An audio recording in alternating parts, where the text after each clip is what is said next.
राजधानी रायपुर का सबसे पॉश शंकर नगर क्षेत्र जहां सरकार के मंत्रियों के बंगले हैं। इस क्षेत्र में साफ सुथरी सड़क है, बंगले में आलीशान सुविधाएं भी है, लेकिन इन बंगलों की कुछ दूर की एक ऐसी तस्वीर है जहां बच्चे जान जोखिम में डालकर पढ़ाई करते हैं। क्लास में पानी भर जाता है, बदबू की वजह से क्लास में बैठना मुश्किल हो जाता है। ये रिपोर्ट देखिए। छत्तीसगढ़ का पावर सेंटर राजधानी रायपुर के शंकर नगर को कह सकते हैं, क्योंकि शंकर नगर में सरकार के तमाम मंत्रियों का बंगला यहीं पर है। मेरे पीछे जो तस्वीर दिख रही है वो टंकराम वर्मा जो खेल और युवा कल्याण मंत्री हैं, इनके बंगले के बगल में विधानसभा अध्यक्ष डॉक्टर रमन सिंह का बंगला है।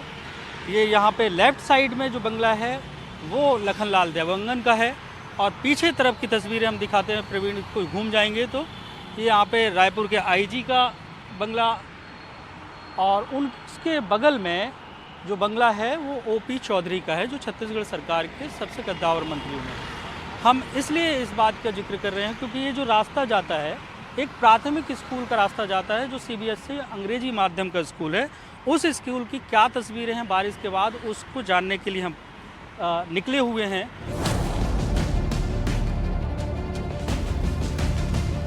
जब एनडीटीवी की टीम रायपुर के शांति नगर में संचालित हो रहे सरकारी इंग्लिश मीडियम स्कूल पहुंची, तो स्कूल भवन को बाहर से देखकर ही अंदाजा हो गया कि अंदर क्या नजारा दिखने वाला है। राजधानी रायपुर का जो पॉश इलाका है, जहां पे तमाम मंत्री रहते हैं, उनके बंगले के पीछे के इस स्कूल की हम आपको हकीकत दिखाने जा रहे हैं कि कितना जर्जर हो गया। क्योंकि अभी कुछ दिनों से बारिश हो रही है और बारिश की वजह से इन स्कूलों में पानी भर गया। हालांकि आज बारिश नहीं हो रही है और ये क्लास है, आप देखें यहाँ से घुसते साथ ही जो दीवारें हैं वो क्रैक हो गई हैं। छत देखिए, छत जो है वो टूटती हुई नज़र आ रही है, और छत के जो प्लास्टर है वो लगातार यहाँ पे गिरता है।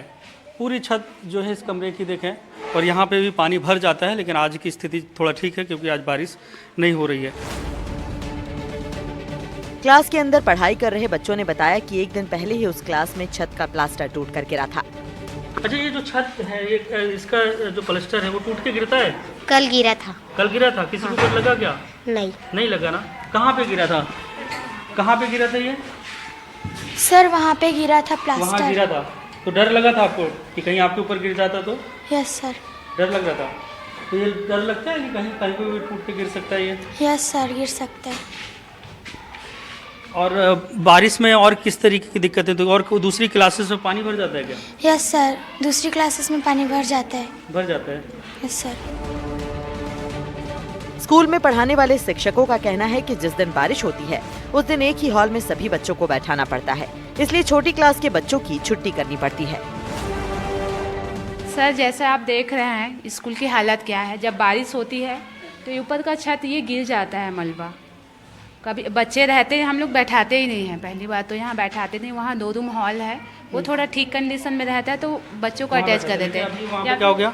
छोटे बच्चों को क्या करते हैं, हम लोग छुट्टी दे देते हैं, पेरेंट्स को दिखा देते हैं यथास्थिति क्या है। तो आज भी छुट्टी दी है कि किसी? नहीं, आज अभी सूखा है सर। हाँ, 2 दिन लगातार बारिश हुई थी, अभी 3 दिन, तो उसमें पूरा पानी भर गया था, बच्चों को बैठाने की बिल्कुल जगह नहीं थी। तो अभी तो आज हमने बैठाया क्योंकि आज सूखा है, मौसम ठीक। जब हमारी टीम दूसरी क्लास में पहुंची तो वहां बच्ची ने बताया कि उनकी क्लास में पानी भर गया, इसलिए उन्हें उस क्लास में बैठाया गया है। क्या नाम है तुम्हारा बेटा? तुम्हारा? नव्या साहू। नव्या किस क्लास में पढ़ते हो? 3rd। यहीं आपकी क्लास लगती है कि कहीं और लगती है? वहाँ लगती थी, पानी भर गया। इधर किसकी लगती है? इधर किसकी लगती है? नहीं पता। कौन सी क्लास बैठती है? 4th। अच्छा, 4th को वहाँ शिफ्ट कर दी है। तो आपकी दूसरी क्लास कौन सी है? उधर है। ये देखिए बगल की तस्वीरें, इस कमरे की तस्वीरें दिखाते हैं कि बारिश हो रही थी तो इस रूम में पानी भर चुका है। तो इससे बेहद दिक्कतें बच्चों को, टीचर्स को, तमाम लोगों को, क्योंकि ऐसे जब पानी भरेगा दीवारें जर्जर होंगी, सीपेज होगा। देखिए छत से पूरा पानी अभी भी टपक रहा है, जबकि आज बारिश हो नहीं रही है।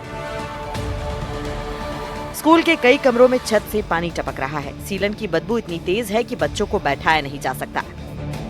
अजय, यहाँ पे भी पानी भर जाता है जी। तो इसलिए नहीं, पानी का भी उतना वो नहीं है, अभी साफ हो जाएगा, लेकिन सीढ़ की स्मेल इतनी है जो बहुत ज़्यादा। हाँ, सीलन बहुत ज़्यादा है। बहुत ज़्यादा है। अच्छा, ये भी दीवार की जो है प्लास्टर जो है ना वो टूट रहा है, तो वो एक मतलब हेल्थ की वजह से उस बच्चों को नहीं बैठाते हैं। हेल्थ हाई जिनको हेल्थ की मतलब ये स्मेल इतनी है ना कि दिक्कत हो जाती है मुश्किल होता है। जी बहुत। 5 कमरे हैं, 5 में से 3 कमरे जो हैं जहाँ पे पानी भर रहा है। स्थिति यहाँ तक है कि इतना सीलन है कि बदबू भी मारने लगता है, जिसकी वजह से टीचर्स का कहना है कि उन क्लासेस में वो उनको बैठा नहीं सकते हैं। तो ये आलम वहाँ का है जहाँ पे पूरी सरकार बैठती हो, मुश्किल से 100 से 150 मीटर दूरी पर, और उन स्कूलों उस जगह के स्कूल का ये हाल है। तो जो अंदरूनी इलाके के ग्रामीण स्कूल हैं, उन स्कूलों की स्थिति को समझा जा सकता है। तो ऐसे में सबसे पहले इन मंत्रियों को समझना चाहिए कि उनके अगर घर के आसपास अगर इस तरीके के स्कूल या किसी भी सरकारी इंफ्रास्ट्रक्चर, तो उसका दौरा करें, देखें और समझें, और प्रशासनिक कसावट लाते हुए उसको ठीक करने की कोशिश करें। रायपुर से कैमरा पर्सन प्रवीण साहू के साथ जुल्फिकार अली, NDTV।